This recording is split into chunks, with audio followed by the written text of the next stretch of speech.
నమ శివాయ. అందరికీ నమస్కారం అండి. మనము వీలైనప్పుడల్లా ప్రతిరోజు రాత్రి సమయాల్లోని నక్షత్రాలను కూడా నమస్కారం చేసుకుంటూ ఉండాలి. ఆకాశంలో త్రియగ్నిలు ఉంటాయంటూ ఉంటారు. ఒకటి సూర్యుడు, ఒకటి చంద్రుడు, ఒకటి నక్షత్రాలు. ఇలా నక్షత్రాలకి నమస్కారం చేసుకుని ఆ గాయత్రి మంత్రాన్ని అనేది వీలైతే చదువుకోవడం వల్ల ఎలా ఉంటుందంటే మన పూర్వ జన్మాంతరాల కృతంగా ఉన్నటువంటి కొన్ని పాపాలు పోతూ ఉంటాయి.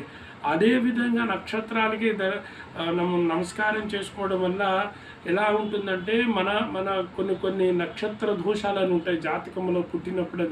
అటువంటి దోషాలు ఉపశమనం అవుతూ ఉంటాయి. ఎన్నో రకాల ఆరోగ్యం బాగుంటుంది. నక్షత్ర ప్రభావము చాలా ప్రభావం ఉంటుంది. అలాంటప్పుడు దానికి ఏమిటయ్యా సింపుల్ అంటే చక్కగా నమస్కారం చేసుకుని వీలైతే అశ్విని నుంచి అన్ని నక్షత్రాలు